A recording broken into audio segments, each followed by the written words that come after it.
गेले म्हणजे अनेक वर्षाच्या जे काय परंपरा आहे त्या परंपरा पद्धतीने चालू असणाऱ्या एकूण परंपरेला छेद देणारी घटना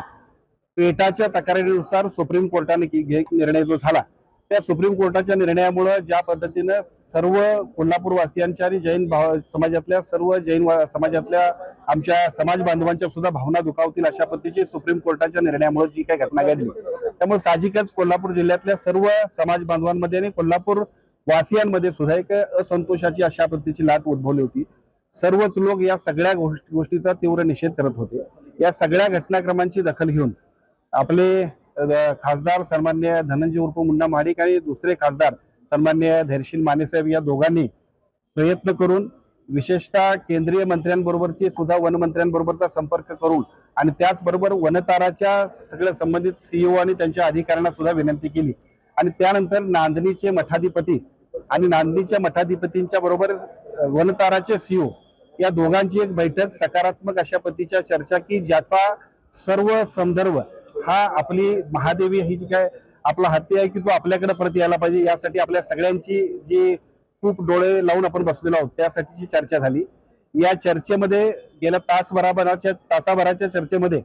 दोन्ही बाजूने म्हणजे एका बाजूला महाराजांनी आणि दुसऱ्या बाजूला वनताराच्या सीईओनी सुद्धा आपल्या आपल्या पद्धतीने आपली भूमिका स्पष्ट केली। विशेषतः आपल्या सर्व कोल्हापूर वासियांच्या भावना वनताराला सुद्धा ज्यावेळेला दोन्ही खासदारांनी सांगितल्या त्यानंतर त्यांचं म्हणणं इतकंच आहे की वनतारा हे सुप्रीम कोर्टाच्या आदेशाने त्यांच्याकडे हा आपल्याकडचा जो महादेवी हत्तीने आपली सुपूर्द केली याच्यापेक्षा त्यांचा त्याच्यातला रोल शून्य आहे। आपण या संदर्भात सुप्रीम कोर्टामधले ज्या काही लिगल प्रोसेस असतील त्या लिगल प्रोसेस करा, त्याला अपेक्षित सहकार्य करण्याची जबाबदारी वनतारातल्या सगळ्या यंत्रणेची सुद्धा आहे आणि ते सकारात्मक पद्धतीने इथं विशेषतः त्यांनी एवढी चांगल्या पद्धतीने आपल्या सगळ्यांना सहमती दर्शवली की जर आपण म्हटलं तर इथंच नांदेडच्या मठामध्ये सुद्धा वनताराचं एक युनिट आपण सुरू करू की ज्याच्या माध्यमातून तुम्हाला अपेक्षित असणारं जी आपल्याला हत्ती इथं पाहिजे आहे त्याच्याबद्दलच्या स्पष्ट आपल्याला सूचना कोर्टाच्या आल्या की ताबडतोब आपण या सगळ्याच्या बाबतची पूर्तताही करतो। त्यांचं म्हणणं इतकंच आहे की या सगळ्या घटनाक्रमांमध्ये आपला रोल शून्य आहे, परंतु रोल शून्य असताना मात्र ज्या पद्धतीने लोकांमधला तीव्र आक्षेप होतोय याच्याशी आपला काही संबंध नाही। सगळ्या समाजाच्या किंवा कोल्हापूर वासियांच्या भावनांप्रमाणे वनतारातून आपली महादेवी किंवा माधुरी हत्तींची आमची आहे ती इकडे येण्यासाठी ज्या काय आवश्यक प्रक्रिया पार करायला पाहिजे त्या प्रक्रिया पार करण्यासाठी आपल्याकडून सर्वतोपरी सहकार्य होईल अशा स्पष्ट पद्धतीचे सकारात्मक संदेश त्यांनी दिलेत की ज्याचा उपयोग आपल्याला होईल।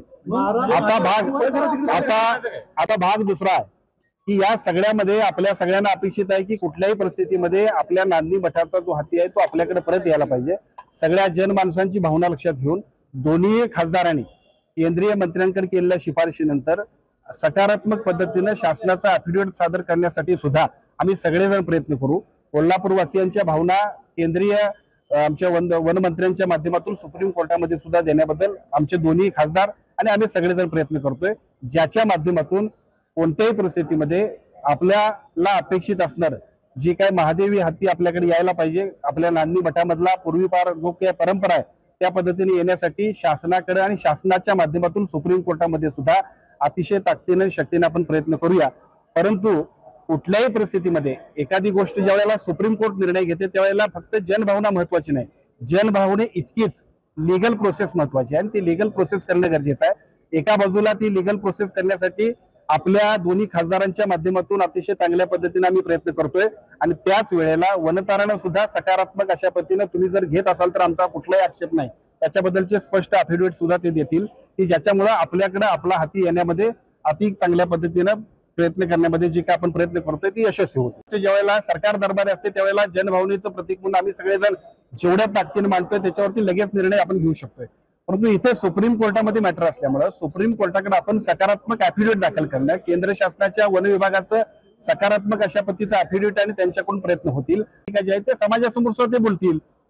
शेवटी एखादी भूमिका घेत असताना ती भूमिका समाजासमोर मांडली पाहिजे आणि ते त्यांचं कर्तव्य आहे, त्यामुळे त्यांची भूमिका बरोबर आहे। पालकमंत्री म्हणून मी आणि दोन्ही खासदार आणि आमचे सगळे लोकप्रतिनिधी आम्ही सगळेजण त्या सगळ्यांच्या झालेल्या चर्चेचा सारांश तुम्हाला सांगतोय की ज्या सारांशाच्या माध्यमातून आपल्या सगळ्यांची जनभावना आणि त्या जनभावनेचं एकूण अपेक्षित असणारं जे काय एकूण फायनल रिझल्ट आहे ते कुठल्याही परिस्थितीमध्ये नांदणी मठाचा हत्ती आपल्याकडे परत आला पाहिजे। त्यासाठी दोन्ही बाजूनं एका बाजूला राज्य शासना केंद्र शासनाच्या वतीनं आपल्याला सुप्रीम कोर्टात मांडणी करावी लागणार आहे ती पॉझिटिव्ह मांडणी होईल आणि वनतारा सुद्धा त्याच्यामध्ये सकारात्मक पद्धतीने आपल्याला संमती देणार. वनतारा परत देण्यास तयार आहे का? लिगल प्रोसेस करून निश्चितपणाने तयार आहे. खरं तर त्यांना इकडे आणण्यामध्ये ज्या पद्धतीने एका बाजूला धैर्यशील माने, दुसऱ्या बाजूला धनंजय महाडिक साहेब आणि विशेषतः आमचे आदरणीय डॉक्टर खासदार श्रीकांत शिंदे साहेब यांचे सगळ्यांचे प्रयत्न होते. तसं बघायला गेलं तर त्यांनी इकडे येण्यासाठी सुद्धा आमचे प्रयत्न एवढ्यासाठीच होते की कोणत्याही परिस्थितीमध्ये याच्यामध्ये मार्ग निघावा आणि तो मार्ग निघाल्यानंतर आपल्या सगळ्यांना सुद्धा जी काय आपली इमोशनल अटॅचमेंट आहे त्या इमोशनल अटॅचमेंट प्रमाणे कोल्हापूर वासियांना अपेक्षित असणारा निर्णय मिळाला पाहिजे. तो निर्णय मिळण्यासाठीची प्रक्रिया सुरुवात झाली. फक्त इट्स अ लिगल प्रोसेस. त्यामुळे ह्या लिगल प्रोसेसला आपण पुढे जाऊ आणि कोणत्याही परिस्थितीत आपल्या सगळ्यांना ज्या पद्धतीची नांदी मठाची परंपरा आहे त्या पद्धतीची हाती आपला जो आहे तो आपल्याकडे राहण्यासाठीचे संपूर्ण निर्णय आपल्या पद्धतीने करून घेण्यासाठीची प्रक्रिया आता दोन्ही बाजूने सुरू झाली.